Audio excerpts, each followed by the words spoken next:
დაბრუნდით პირდაპირ ეთერში რაც თავარია ძიმა ჩვენთან არის. ხო. და ძალიან ხარია. ვიღიმით გამხიარო. ხო, მაგრამ ის თემა თვითონ არ მოუწევს, მაგრამ რა ვქნა. ხო, ძალიან დიდი პრობლემაა ზოგადად. ვისაუბროთ, იმიტომ რომ სტატისტიკა არ არის მაინც და მაინც კარგი არ არის ნამდვილად. აი უკან გვაქვს ბანერი, დროა გვახსოვდეს, ვუთხრათ უარი საგზაო კრიმინალს. უნდა ვიმუშაოთ ყველა ამ თემაზე აშკარად. ყველა, იმიტომ რომ ეს არ არის მხოლოდ კანონის გასაკეთებელი საქმე, ან მხოლოდ რაღაც ახსრულების ეფექტურობის საქმე, ეს არის ყველასი ჩვენი პასუხისმგებლობა. საუბრობთ იმაზე, რომ ავტოსაგზაო შემთხვევებში დაღუპულთა სტატისტიკა ისევ ძალიან საგანგაშოა და ეს არის გარკვეული რაღაცა ძალიან მავნე ჩვევა თუ უკვე სენი, რომელიც ჩვენს მძღოლებს ჭირთ და აქედან გამომდინარე ეს სტატისტიკა რჩება ისევ ძალიან საგანგაშოდ და მძიმედ, იმიტომ რომ ბევრი ადამიანი იღუპება სწორედ სიჩქარის გადაჭარბების გამო. კარგი არ შეიძლება აქ იყოს, მაგრამ კარგია ის რომ ჩვენ შეგვიძლია ეს ყველაფერი დავამთავროთ. ყველა. არ არის ეს რომ არ ეკურნებოდეს და რაღაცა დაავადება იყოს. ეს ჩვენ შეგვიძლია ელემენტარულად და მარტივად მოვურჩეთ ეს ყველაფერი ძალიან ადვილად. მიუხედავად იმისა, რომ ჩვენ მართლაც რაღაც ის ცოტა დაუმორჩილებლები ვართ ხშირ შემთხვევაში კანონის თუ თქვა საზოგადოოდ აღიარებული ჭეშმარიტებების წინაშე, ეს არ არის მხოლოდ საქართველოს პრობლემა, ეს არის მსოფლიოს პრობლემა და სწორედ ამიტომ არსებობს ავტოსაგზაო შემთხვევაში დაღუპულთა ხსოვნის დღე, რომელიც 2 დღეში აღინიშნება მთელ მსოფლიოში და საქართველოც უერთდება ამ დღეს ძალიან მასშტაბური კონფერენციით, სადაც იმსჯელებენ ამ პრობლემის გადაჭრის გზებზე, ასე ვთქვათ. და მოდით დავპატიჟოთ ჩვენი სტუმრები და გავაგრძელოთ მათთან ერთად საუბარი. ორგანიზაცია საქართველოს ალიანსი უსაფრთხო გზებისთვის გამგეობის თავმჯდომარე ეკალალიაშვილი და ამავე ორგანიზაციის აღმასრულებელი დირექტორი მაია ქობალია სტუმრების სტუდიაში. ხოთ მოგძანდით. ხშირი სტუმრები ხართ ჩვენი გადაცემის. გამოხდებოდი, მაგრამ იმიტომ რომ ჩვენ გძნობთ ამ პასუხისმგებლობას, რომ მედიას დიდი როლი აქვს. ასეთი ტიპის პრობლემებში. ცოტა ბანერზე წერია საინტერესო რაღაცები, დროა გვახსოვდეს. ასევე წერია უარი უთხრათ საგზაო კრიმინალს. კრიმინალს, აი საგზაო კრიმინალია. აი საგზაო კრიმინალია, ხო შემთხვევებიც ხო არის, ხო თქვათ, მაგრამ ესია ნამდვილად? ესე არის ნამდვილად. 514 ადამიანი დაღუპული და 8500 რაც საქართველოში არის ყოველწლიურად. სხვა ძალიან როგორ ყოველწლიურად. 8500 დაშავებული ალბათ. 8500 დაშავებული, 500 ოფიციალური შინაგანი სამინისტრო სტატისტიკის დეპარტამენტის ვებგვერდზე თქვენც რო შეხვიდეთ, იგივე სტატისტიკას ნახავთ, მხოლოდ გასულ წელს დაიღუპა 511 ადამიანი. და დავშოთ გადაჭარბებული სიჩქარე იყო. უმრავლესობა სიჩქარის გადაჭარბება, ნასვამობა, ყველა უმრავლესობა 95% როგორც მამ ძალიან სწორად აღნიშნა, არის რა თქმა უნდა ადამიანური ფაქტორით გამოწვეული და შესაძლებელია ამის პრევენცია.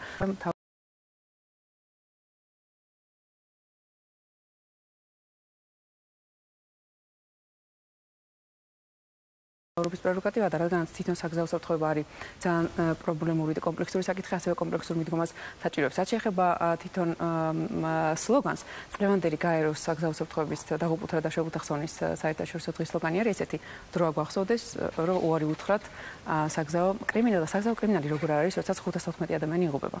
ამდენი ადამიანი არ იღუპება სხვა დაავადებებით, არ იღუპება სხვა თქვათ კრიმინალური შემთხვევების დროს. ან როდესაც ადამიანი ამას განზრახ აკეთებს თუ განუზრახველად საბოლოო მოყვება მსხვერპლი, ეს მაინც კრიმინალია და ამაზეა სწორედ საუბარი, რომ გახსოვდეს, რომ ყოველდღიურად არის ფაქტიურად. ომი გზებზე შედის ის ხალხი, ვისაც დაარტყა, ხო მაგ 1000 დაშავებული ადამიანი არ დაღუპულა 2008 წლის ომის დროს, იცით თქვენ. ანუ გამოდის, რომ ჩვენს გზებზე ყოველდღიურად არის ეს ომი. უბრალოდ ადამიანური ფსიქოლოგია ესეთი, რომ ადამიანს გონია თვითონ არასოდეს არ შემოთხოვა ეს. მე არ დამემართა. ეს სტატისტიკა წიდან წამდე როგორია? დავუშვათ, ბოლო 5 წელი ავიღოთ. ბოლო 5 წლის განმავლობაში არის მზარდი. შედარებით უკეთესი შედეგი ჰქონდა 2011 წელს, როდესაც ხვედების კანონი მივიღეთ და პრინციპში დაახლოებით 150 ადამიანი გადავარჩინეთ. ჩვენ აი ამ კანონმდებლობით რასაკვირველია პირდაპირ კავშირში არის გაზრდასთან, საგზაო შემთხვევების ზრდასთან და ეს არ არის მხოლოდ საქართველოს პრაქტიკა, ზოგადად ეს მსოფლიო გამოცდილება არის. რაც შეეხება ეს თუ ჩვენ შევხედავთ ამ მიმდინარეობას 2010-დან 15 წლის ჩათვლით, მზარდი არის 13, 14, 15 უკვე რაღაცნაირად ეს ადის მაღლა. სამწუხაროდ, მაგრამ იყო თქვათ რაღაც პრევენციული ზომები გატარებული წინა წლებში, თუნდაც ერთ-ერთი ღვედების თემა რომელმაც შეგვაძლებია და შეაძლებია ამ ქვეყანას თქვათ შემცირებულიყო შემთხვევები. ამ ეტაპზე, რასაც თქვათ ჩვენ ვხედავთ და 2015 წლის მონაცემს წინა წელთან ვადარებთ, არის პრაქტიკულად გაორმაგებული როგორც შემთხვევების რაოდენობა, ასევე დაშავებულობა და ტრავმატიზმი. როგორ ეს ისეთი საკითხი არის, რომელსაც ჭირდება მუდმივი მუშაობა, რომელსაც ისეთი მიდგომა ჭირდება, რომელიც აი კომპლექსურად დაგვანახებს საკითხს, დავგეგმავთ. ფაქტობრივად რაღაცა შეიცვალა, რის გამოც გაორმაგდა, ხო? ანუ იმატა ამ სტატისტიკამ. რასაკვირველი ხა ჩვენ განაპირობებს ნებისმიერი სახით არ კლებას, არ მატებას, ხო სწორია? ჩვენ საუბრობთ იმაზე, რომ ყოველ წელს გვემატება ავტომობილების რაოდენობა და ეს არის ძველი გაუმართავი და ძველი ავტომობილები და აქვე ვიტყვი, რომ 90% ჩვენი ავტოპარკის არის პრაქტიკულად 20 წლამდე და მხოლოდ კურიერის დრო მოვიდა და კი ბატონო შემდეგ გავაგრძელოთ საუბარი.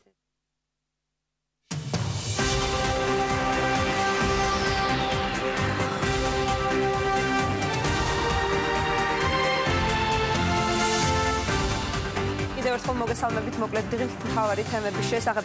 მიიღებს თუ არა წარმოებაში რუსთავის სარჩელ საკონსტიტუციო სასამართლო ცნობილი დღეს უნდა გახდეს. გამწესრიგებელის ხდომა 1 საათის წინ დაწყებული იყო, თუმცა გარკვეული დროით გადაიდო კოლეგია სადაო ნორმის შეჩერებაზეც იმსჯელებს. დღესო გასაჩერდება დროებითი მმართველების შესახებ განჩინება საქალაქო სასამართლოში. საკითხზე თამაზ ურთმელიძე იმსჯელებს. 5 ნოემბრის გადაწყვეტილების ძალაში დატოვების შემთხვევაში კი განხილვა სააპელაციო წესით გაგრძელდება. რუსთავის დროებითი მმართველები დღეს პრესკონფერენციას გამართავენ. ბრიფინგის საინფორმაციო სააგენტო პირველის პრესკლუბში 1 საათშია დაგეგმილი პრესკონფერენციის თემა ამ ეტაპზე უცნობია. დროებითი მმართველების განცხადებას პირდაპირ ეთერში შემოგთავაზებთ. დავით ნარმანიას საკრებულოს ოპოზიცია პასუხობს. დეპუტატები მერის განცხადებებს არასერიოზულს უწოდებენ და სოციალური და ეკონომიკური კუთხით რეკომენდაციების გათვალისწინებისკენ მოუწოდებენ. ნარმანიას კომიკურ ყოყლოჩინა მამლაყინწურ განცხადებებზე კომენტარის გაკეთებას არ ვაპირებ. ჩვენ კვლავ კონსტრუქციულად ვთავაზობთ, ისევე როგორც შარშან შევთავაზეთ გარკვეულ წინადადებებს, რომელიც მათთვის ეიქნება უკეთესი თუ განახორციელებენ. შარშან მათ არ გაითვალისწინის ჩვენი წინადადებები და 1 მილიარდი თანხა ისე გაფლანგეს, რომ შესამჩნევი იყო ეს მხოლოდ და მხოლოდ მათ პრემიებს და დანამატებზე მათ გადაყენებულ თანამდებობის პირებს პენსიები დაუნიშნეს გარკვეულ შეფასებებსა და აიპებში რაღაც გაურკვეველი დანამატები და პრემიები, ამის ნაცვლად ჩვენ მას მოუწოდებთ გაითვალისწინოს ის სოციალური საჭიროებები, რაც მოსახლეობას გააჩნია. განერვიულებულია ძალიან ბატონი ნარმანია და ალბათ რაიმე სხვა საფუძველი გააჩნია, ალბათ ბატონი ბიძინა არ არის ხმაყოფილი მისი მუშაობით, თორე არ ამგონია რომ სხვა რამეს ესე გაენერვიულებინოს. კურიერი პირდაპირ ეთერში 2 საათზე დაბრუნდება, დაგველოდეთ.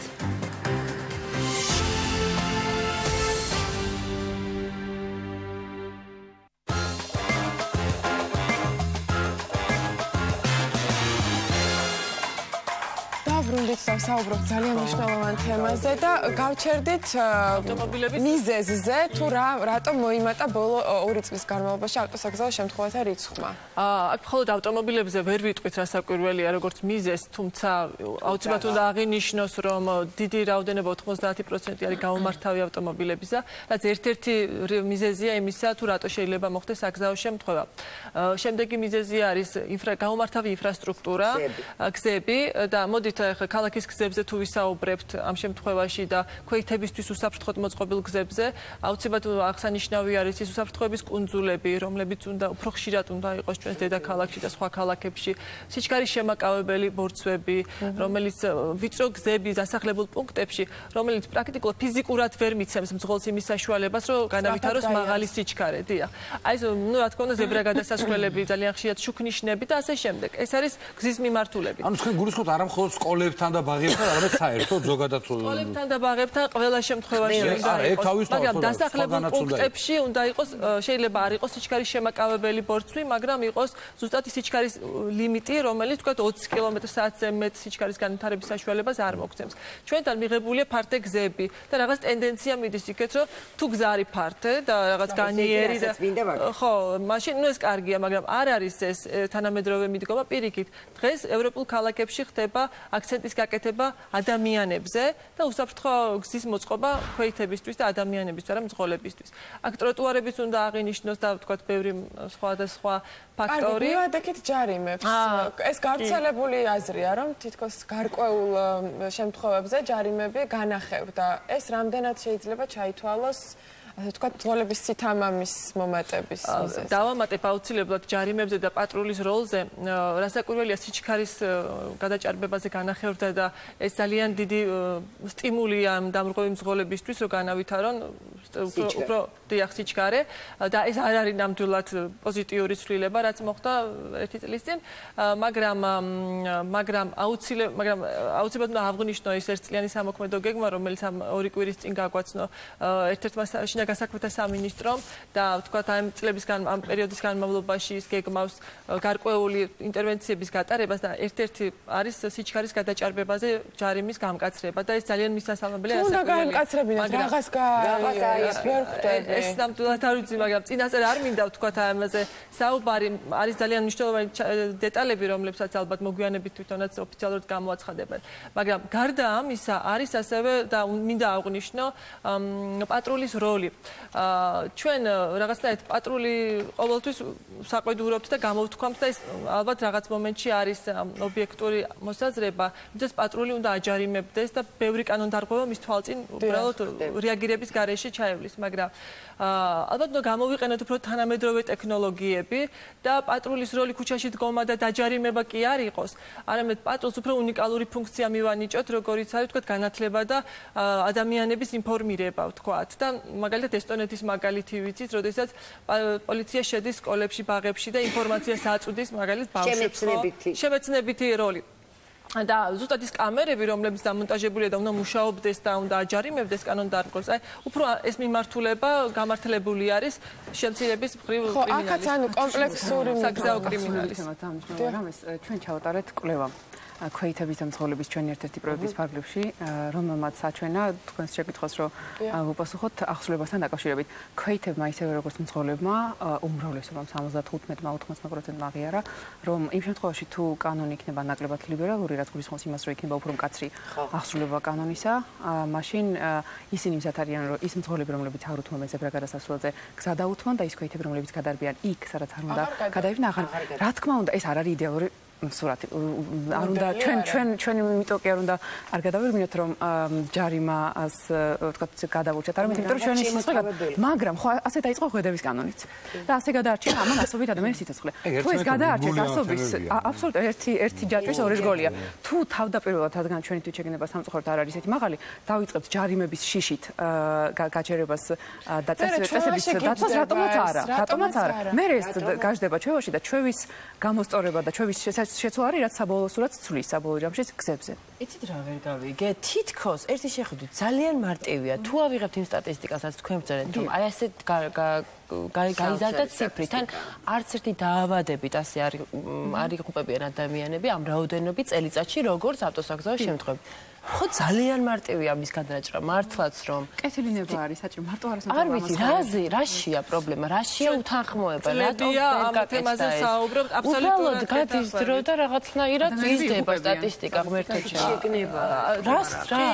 აი პოლიტიკური გადაწყვეტილება არის საჭირო ამ შემთხვევაში და ბევრმა ქვეყანამ ვინც მიაღწია ამ დადებით შედეგებს, სწორედ რომ ზემოდან მოდიოდა ეს გადაწყვეტილების მიღება, ზუსტად რომ პოლიტიკური გადაწყვეტილების არ მიღება ან დაგვიანება რა მოტივებთან როგორც ჩანს, ჯერჯერობით ჩვენი გადაწყვეტილების მიმღები პირები ვერ არიან ისეთ დონეზე რაღაც მიწდებული. რა გადაწყვეტილებაზე საუბრობთ კონკრეტულად? ხო, გაიზარდა გადაწყვეტილებაზე ჩვენ ჯარიმები. აი, აბსოლუტურად ლოგიკურად არა, როცა იყო გაზრდილი ჯარიმები, სტატისტიკა ნაკლები იყო მაშინ.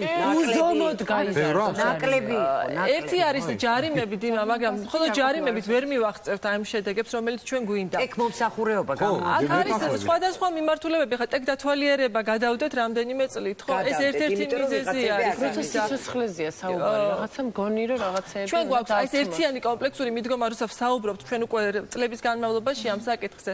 გვაქვს სამოქმედო გეგმა 5 წლიანი, არა 1 წლიანი, რომელიც ახლა აღნიშნე, არამედ 5 წლიანი ოფიციალური დოკუმენტი, რომელიც ბრიტანელი ექსპერტის მიერ შემუშავდა და ძალიან დიდი რესურსი ჩაიდო ამის მომზადებაში და არა მარტო ფინანსური, არამედ ადამიანურიც. ყველა უწყებიდან წარმოდგენილი იყო, წარმომადგენლები იყვნენ, ვინც მუშაობდნენ ამ თემაზე და პრაქტიკულად რამდენიმე თვის განმავლობაში ეს დოკუმენტი დაიდო. ხა აღმოჩნდა ისე, როდესაც მოლოდინი გვაქვს, რომ რაღაც შემუშავდა, ჩაიდო რესურსი, უნდა განხორციელდეს 5 წლის განმავლობაში და წელს უნდა დაწყებულიყო. პრაქტიკულად ჰაერში არის გამოკიდებული და თაროზე შემოდებული. ანუ რატომ? იმიტომ რომ არ არის არც ერთი სამინისტრო არ გამოხატავს თავის კეთილნებას, რომ კოორდინაცია აიღოს თავის თავზე ამ პროექტის განხორციელებისა. რას ნიშნავს კოორდინაცია? იმას, რომ დღეს თუ მკითხავთ, ვის ეკუთვნის საგზაო უსაფრთხოების თემა, აი ნამდვილად ვერ გიპასუხებთ, ვინ არის კონკრეტულად პასუხისმგებელი. სამინისტრო ყველა ერთმანეთის განაწილებული აქვს. და ასე დიახ, ეს განაწილებულია, მაგრამ ჭირდება თავი ამას, ვინც ამის კოორდინაციას მოაგვარებს. იმიტომ ვარ ასეთ დღეში მე ასეთი განცდა მაქვს ხალხი, იმიტომ რომ ყველა სფერო ინგრევა ჩვენ თვალწინ. თუმცა აქ როდესაც ადამიანის სიცოცხლეზეა საუბარი, მართლა თიკასწინის არ იყოს მიუღებელია. მიუღებელი არის, მაგრამ ისევ იქიდან გამოდივართ ალბათ, რომ არ ვიაზრებთ, რომ შეიძლება ჩვენ შეგოთხოვთ.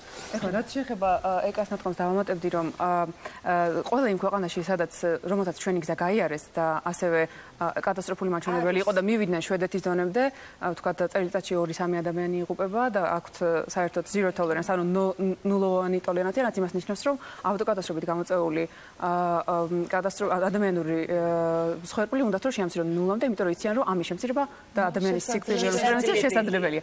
ეხლა ჩვენთან რა არის საჭირო? ეს სტრატეგია, რომელიც ეკამახსენა, უნდა შემუშავდეს და უნდა გახდეს აქტიური. ამ სტრატეგიაში, ანუ ჩვენ მხოლოდ ესე ცალკეული ნაბიჯებით ამას ვერ გადავდგამთ. ერთობლივი მიდგომა ჭირდება, რაც ნიშნავს იმას. ერთი მხრივ ამ სტრატეგიაშიც ეს არის ჩადებული, ინფრასტრუქტურა მოგვარდება, მეორეს მხრივ ვერ ვაიძულებ მე ხა მაგალითად ადამიანს უთხრა, რომ ვინც მანქანას ატარებთ, რომ გადადით და იარეთ საზოგადოებრივ ტრანსპორტით, იმიტომ რომ საზოგადოებრივი ტრანსპორტი არის მოუგარებელი. სტრატეგიაში არის ეს ყველაფერი ჩადებული. მეორე პუნქტი არის საზოგადოებრივი ტრანსპორტი. სიჩქარეს ვერ დიახ, ჯარიმები იმის გამო რომ ერთ-ერთი კომპონენტია. ერთ-ერთი კომპონენტია, მაგრამ ეს ჰოლისტიკ, ანუ ერთობლივი მიდგომა იმას გულისხმობს, რომ ერთი არის ეს, რომ ჯარიმები იყოს მაღალი, მეორე იყოს ის, რომ ახსრულება, მესამე ის, რომ ადამიანს სურვილი გაუჩნდეს ისარგებლოს საზოგადოებრივ ტრანსპორტით, ფეხით ან ველოსიპედით. ეხლა ამას ვერ ვაიძულებთ თუ არ იქნა შესაბამისი ინფრასტრუქტურა. ეს არის მოტივაცია. იქნებით ერთ ოთახში, ერთ კონფერენციაზე და შევიკრიბოთ და ჩვენ წელიწადში ერთხელ ამ თარიღს ყოველთვის აღნიშნავთ და არის ასევე გაეროს მიერ აღიარებული მეორე გლობალური საგზაო უსაფრთხოების დღე, რომელიც აპრილში აღინიშნება და ამ წელიწადში ორჯერ ჩვენ ვცდილობთ ჩვენი არასამთავრობო ორგანიზაცია პარტნიორებთან ერთად და შევკრიბოთ ხელისუფლების წარმომადგენლები და ვისაუბროთ ამ არსებულ პრობლემაზე. მთელი მიზანი ამ შეკრების არის ის, რომ საგზაო უსაფრთხოების თემა გახდეს, როგორ ვთქვა, პოპულარული, პრიორიტეტული და თქვათ, რომ ადამიანები გვეღუპებიან. ვიდეო რგოლსაც ვამზადებთ, სადაც ვანახებთ ხოლმე ეს სახეები და აი ამდენი ადამიანი, ქართველები დაგვეღუპა ჩვენ წლის განმავლობაში და ეს არ არის რაღაც მხოლოდ სტატისტიკა. ამ ვიდეო რგოლზე ის გამახსნა ერთი პერიოდი, რომ აჩვენებდნენ დამრღვევებს. რაღაც ვიდეოებს, რაღაც ამან არ გაამართლა ამ ყველაფერმა, ხო? ხო, აღარ არის ეგ. არ არის, ხო, მაგრამ ხო იყო ეგ მახსოვს რაღაც მოქმედება რა ამართლებს და ამას მაინც შემცავს. თან ძალიან ადვილად მერე ეს ღვედი თავი და ღვედი და თეთრი მაცვია და რაღაცა და მერე უკვე რო ჯდები პირდაპირ გადმოიჭერ გაიკეთებ გადმოიჭერ ვერ წხვდები ავტომატურად ალბათ ეს უნდა მოხდეს მაგ შემთხვევაშიც კონფერენციის სტრატეგიების ყველაფერს აგვარებს ჯარი ყოველწელს კი იკრიბებით ჩვენ ვიკრიბებით და ზუსტად ამას ვამბობთ რომ ეს არის ძალიან ფორმალური შეხვედრა და სიმბოლური მაგრამ ამის შემდეგ ჩვენ უკვე გადადგმულ ნაბიჯებს ველოდებით ვერ ვიტყვი რომ რაღაცა ძალიან გაჩერებული ვართ პატარ-პატარა ნაბიჯები იდგმება, მაგრამ ეს ისეთი თემა, რომელსაც პატარა ნაბიჯები არ ყოფნის, ამას ჭირდება ძალიან მკაფიო პოლიტიკური გადაწყვეტილება, ამ საკითხს ჭირდება ბიუჯეტი აუცილებლად, იმიტომ რომ ამ ფინანსური რესურსის დანახარჯის გარეშე ეს საკითხი ვერ მოგვარდება. და სწორედ როდესაც ჩვენ მივდივართ სამუშაო ჯგუფებში და ვსაუბრობთ ამ საკითხზე, რაღაც მომენტში ვაწყდებით წინააღმდეგობას, რომ ბიუჯეტი არ არის განსაზღვრული. და რეალურად თუ ჩვენ გვინდა ამის გაკეთება და უნდა განისაზღვროს ბიუჯეტი, უნდა განისაზღვროს ადამიანური რესურსი აუცილებლად და უნდა იყოს კონკრეტული რგოლი გამოყოფილი, ვინც მხოლოდ საგზაო უსაფრთხოების მოგვარების კოორდინაციაზე იზრუნებს. ხო, ყოველ შემთხვევაში ჩვენის ქვეყანა არც სადაც ესეთი გადაწყვეტილებები არის პოლიტიკურად არაპოპულარული, იმიტომ რომ სულ არჩევნების წინ დგავართ და სულ არის ასე ვთქვათ, ხმების დაზოგვის ყოლება თუ ესე დაიღუპა ადამიანს. ხო, ხმების დაზოგვის ასე ვთქვათ, ტექდათვალიერების არ იყოს ესეც ერთ-ერთი ვერსია. სულ უნდა ხოცავთ. ასე რომ ნუ ეს ბუნებრივია ხმასთან დაიფაროს, მაგრამ ეს სტატისტიკა არის საგზავნოს არ დიდა. ჩვენ გვინდა არ გვინდა ეს რისკი ღირს. ანუ რაც გვქონდა აღნიშნა, ის არის ზუსტად. ანუ უნდა გამოაცხადოთ ეს როგორც პრიორიტეტი და როდესაც გამოაცხადოთ როგორც პრიორიტეტი, მე უკვე მოიძებნება შესაბამისი. ჩვენ ვაცხადებთ პრიორიტეტად. საგზავნო საფრთხეობა არის საქართველოს პრიორიტეტი. ეს უნდა ვაღიაროთ, რომ ეს არის ეკონომიკური ძალიან დიდი ზარალი, რომელიც არის დათვალდი და რომელიც აუცილებლად უნდა ამისი კალკულაცია მოხდეს. რამდენი უშვება ეს სახელმწიფოს სადაზღვეო სისტემას, სადაზღვეო სექტორს, რამდენი უშვება ადამიანებს, ის რომ ადამიანური თვითონ ფაქტორი და ადამიანური სიცოცხლე დაუფასებელია მაგაზე ადამიანებზე უნდა ვიყოთ მორგებული. კიდევ შევიკრიბებით ამ თემას. დიდი მადლობა თქვენ.